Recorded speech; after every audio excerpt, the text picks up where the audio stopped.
again? Why? The angle? The pressure foot gap? Come on, I said it right, didn't I? I got it. Guys, I made it.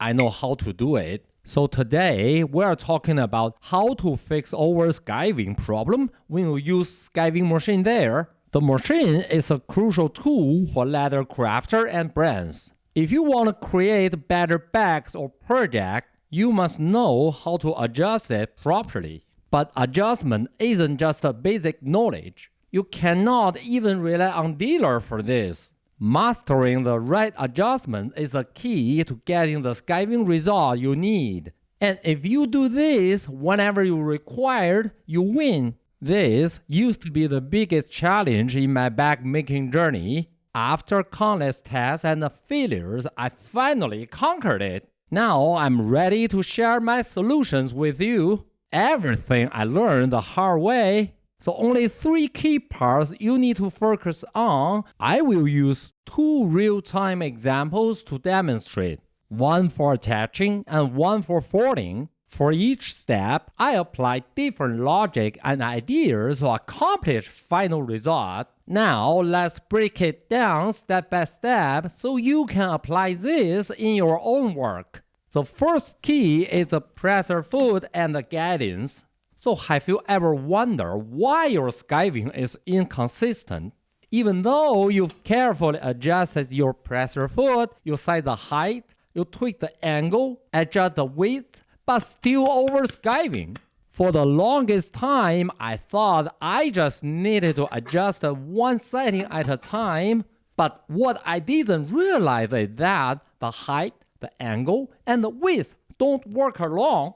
They should work together. I used to believe that if my skiving wasn't even, I just needed to turn the pressure foot up or down a little. But when I did that, my leather either started shifting while skiving or over-skived. Then I thought, okay, maybe the angle was wrong. I turned that, but now one side was skived too thin, while the other side was too thick. Then I assumed the problem was the width, so I set it wider or narrower to control the leather better. That just make it worth. Either I over-skived again or nothing peeled off at all. And at this point, I was convinced my machine was the problem. I even considered upgrading a more expensive one. Yes, I actually did it. So what? Problem not still here. So the problem wasn't my machine. It was the way I was adjusting everything separately instead of as a system. And not only that, it wasn't just about the machine. It's about you, me, the operator, and the machine. We are a team. So instead of adjusting things randomly, I changed my strategy. So how do we get the best skiving result? It all starts with understanding the leather itself. Before touching the machine, we need to align our expectations with the material because leather dictates everything. Here are 3 steps I want to share with you. Step number 1, before adjusting anything, we need to understand what type of leather we are working with. Every type of leather behaves differently. Knowing the thickness, feeling the softness and the stiffness, decide how much width you need to skive off. This is not just about cutting, it's about control. The more precise you plan, the fewer mistakes you will make. And then, what's the purpose for attaching or for folding? This decision affects everything. Each purpose requires a different depth and width. By knowing your leather first, you can create a standard, a reference point for all your machine adjustments. Your goal is to align the machine settings with what you want to achieve. Once you understand your leather, the step number 1, the next step is to test your setting without risking mistakes on the actual piece. So the step number 2 is to use the same type of scrap leather and set the same measurement. Why? Because different leather types react differently. If you test on one type and works on another, your setting maybe won't match well. So remove uncertainty while keep consistency is the key. Now that you've known your leather, the first step, and calibrated with a scrap material, step 2, it's time to dive in step 3, adjust the pressure foot system closer to your assumption. In this step, you just focus on 3 key factors: the height, the angle, and the width. Okay, the first factor is the height. Use your scrap to set it by turning the panel. If the foot is too high, the leather slips around. If it's too low, the leather gets pressed too hard, leaving marks. So the ideal setting is by turning slowly. The leather should be secure but not crushed, which means it should move smoothly without resistance, but also without shifting. The second and the third factors are set the angle and the width based on your purpose. For attaching or for folding, different skiving purposes require different angles and width setting, but the most important thing to remember is angle and width interact with each other. You always to think they are in a team, which means they must be tweaked together in small controlled changes to get the right skiving effect. So for attaching, I will adjust the angle steeper and shorten the width to create a thin to thick skiving shape. This ensures the edge transitions smoothly from the thinner section to a thicker part, making it stronger and more stable for attachment. So for folding, I will think the angle should be flatter and wider the width to create more even cut, allowing the entire edge to remain thin and flexible. Once you know your purpose, your setting will be much easier to fine-tune. Now it's time to test. I will give the first try. You know what? Even with careful adjustment, your first skive might not be perfect. I do the test based on my wants with 3 questions. Is the leather fitting smoothly? Is the skive even, or is too deep or shallow? Is the edge thickness matching what I expected? If it's off, adjust all 3 settings slightly until it aligns with what you planned. But to make this even clearer, I'm going to show you exactly how this works in real time. I prepared 2 pieces of leather, the same leather, one for folding, one for attaching. I've drawn a 10mm wide peeling line for both. Let's go step by step and see what I'll do and how I adjust it. First, I need to adjust the height based on the leather thickness. Here's my scrap piece. I'm placing it under the foot. Now, I turn the panel to lower the foot just enough to hold the leather. Next, I grab my ruler to adjust the width. I'm setting it at 10mm wide. I'm setting the angle somewhere in the middle. Everything is set up. This is my starting point. I will skive and see how close we are to the ideal result. Okay, as you can see, the result is much closer to what I want. But I can say it's almost there. But I need to do it again. So if I slightly tweak the height and the width to give it a second try, I'm not changing anything further, just testing the sample piece. Okay, this is exactly the result I want, but now let me do the same thing but for folding. I'm not changing the height and the width. Instead, I'm turning the angle flatter, almost level with the roller. Let me give it a first try and see what happens. Okay, you can see the edge is too thin for folding, it's not even. But the original thickness of the leather may be 1mm. I need to peel off half of it to keep the same thickness afterward. But now it's more than that, I need to adjust it. I'm slightly raising the presser foot height. Why? Because I cannot fully predict the result of the thinner edge, I want a better skive first. Now the thickness is more even. I manually fold the piece to see if the folded edge stays at 10 mm. Oh, it's not folding exactly to 10 mm, so I need to widen the skive width slightly. Here is my third try. But yes, that's exactly what I want. Now I won't change anything else. I'll just skive my sample piece. Here's the result, but as a crafter, let me ask you this. Are you using the exact same leather all the time?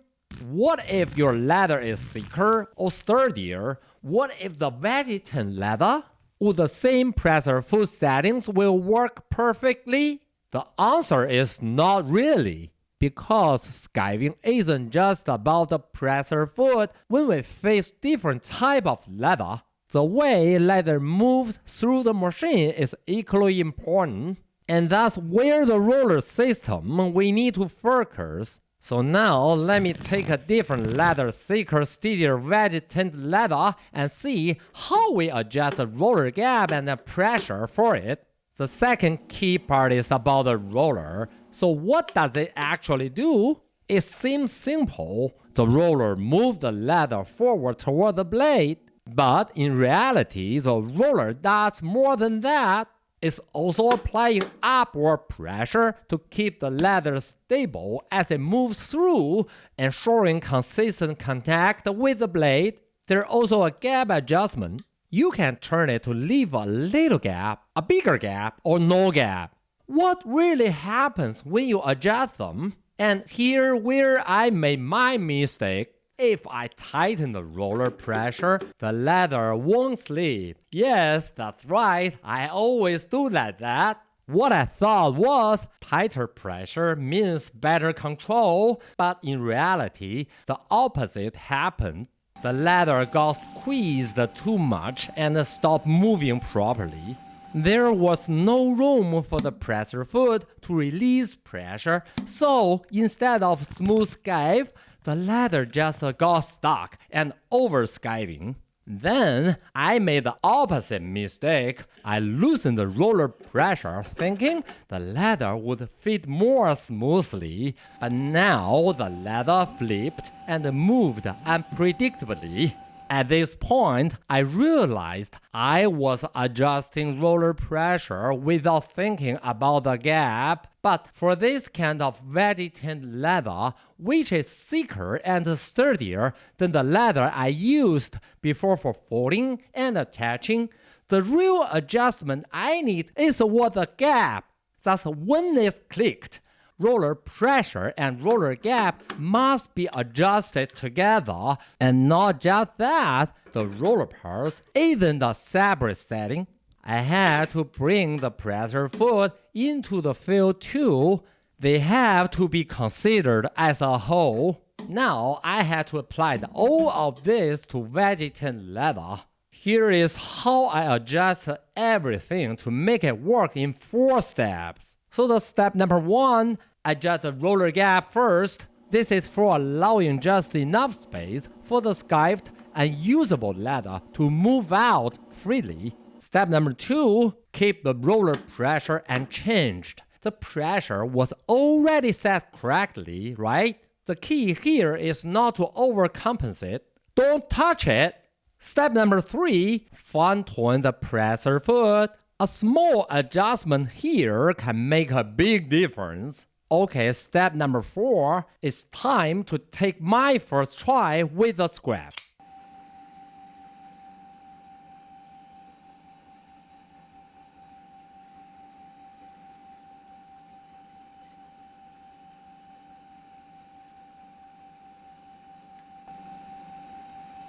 If anything fell off, I only made small changes.